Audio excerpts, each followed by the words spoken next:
मुख्यमंत्री देवेंद्र फडणवीस, केंद्रीय मंत्री नितीन गडकरी, पालकमंत्री चंद्रशेखर बावनकुळे अशा दिग्गजांचं शहर म्हणजे नागपूर. आणि नागपूर महानगरपालिकेमध्ये एक काळ असा होता जेव्हा काँग्रेसची सत्ता होती, पण आता गेली कित्येक दशकं भारतीय जनता पक्षाचं इथे साम्राज्य आहे आणि ते टिकवून धरण्याचं आव्हान जे आहे, ते शहर अध्यक्ष दयाशंकर तिवारी, जे माजी महापौर आहेत, त्यांच्यावरती आहे. त्यांच्याशीच बोलूया. शहरचे अध्यक्ष आहात आपण. काय वाटतं आपल्याला, स्वबळावर होणार की महायुतीत लढणार? तुमचा काय अंदाज आहे? कार्यकर्त्यांचं काय म्हणणं आहे? नेत्यांचं काय म्हणणं आहे? संपूर्ण महाराष्ट्राचा विचार केला तो महायुती जिथे शक्य आहे तिथे करण्याचा निर्धार पक्षाने घेतलेला आहे. शहरात काय करायचा हा अधिकार शहर अध्यक्षाला देण्यात आलेला आहे.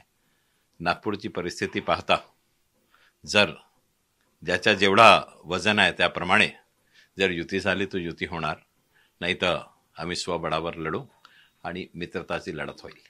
नाही, पण आपण काय सल्ला दिलाय नेत्यांना? आमच्या प्रेक्षकांना सांगा, काय स्वबळावर की महायुती? आम्ही स्वबळावर म्हटलं आहे.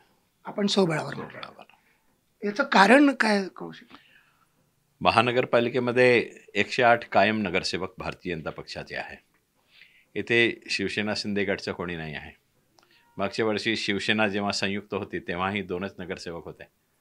राष्ट्रवादी काँग्रेस अजित पवार गटचा एकही नगरसेवक नाही आहे. जे आहे ते शरद पवार गटाचा आहे. त्याला धरला तरी एकच नगरसेवक आहे. जर तेवढंच मागणी त्यांची असेल तर युती करायला काहीच अडचण नाही. 1-2 सीट आणखीन वाढून मागितली तरी काही अडचण नाही. पण अवास्तविक जर ते सांगतील तर ते ऐकण्याचं काही कारण नाही नागपूर शहरात. तिवारीजी, तुमचा काय उद्देश आहे? किती जागा यावेळेस मिळाल्या पाहिजे? 151 पैकी आपलं काय लक्ष आहे? आम्हाला मागच्या वेळी 108 मिळाली होती. यंदा 121 मिळाली पाहिजे या दृष्टीने आम्ही प्रयत्नरत आहोत आणि त्या दृष्टीने आमचे सर्व प्रवास, कार्यकर्त्यांचे भेटीगाठी सर्व सुरू आहे. भारतीय जनता पक्षामध्ये सातत्यानं सर्वे होत असतात. यावेळेस किती सर्वे झालेले आहेत हे विचारणार नाही, पण त्यामध्ये महत्त्वाचा काय निष्कर्ष आलेला आहे, काय सांगाल? आता 11 तारखेला सर्व रिझर्वेशन निघाले. या रिझर्वेशनप्रमाणे आमचे जे इच्छुक उमेदवार आहे त्यांची पक्ष यादी तयार करते आणि त्या यादी अनुसार आम्ही उमेदवाराच्या नावासकट जे सर्वे करतो त्याला वेटेज जास्त असतो आणि त्याप्रमाणे आम्ही निर्णय घेऊन जो सर्वेचा निर्णय आला त्याप्रमाणे आम्ही उमेदवारी घोषित करू. 2 शेवटचे प्रश्न महत्त्वाचे, पण 76 जागा ज्या आहेत त्या महिला आरक्षणामध्ये आहेत आणि यावेळेस नवीन चेहरे देण्याचं सुद्धा तुमच्याकडे आव्हान आहे. सर्वेचे आतापर्यंत जे निष्कर्ष आलेले आहेत त्यामध्ये कित्येक जागी नवीन चेहरे देण्याचं सांगण्यात आलेलं आहे अशी आमची माहिती आहे. ह्या दोन्ही गोष्टींना कसं आपण सांभाळणार? महिलांना भारतीय जनता पक्षात महिला कार्यकर्त्यांची कमी नाही आहे. आमची महिला टीम सक्रियतेने काम करत आहे. आमच्या बेटी बचाव म्हणून आमची वेगळी कार्यकारिणी आहे. महिला आघाडी म्हणून आमची वेगळी कार्यकारिणी आहे आणि लाडकी बहीण आणि देवाभाऊ हे तिसरा महिलाचा एक मोठा ग्रुप आमच्यासोबत आहे.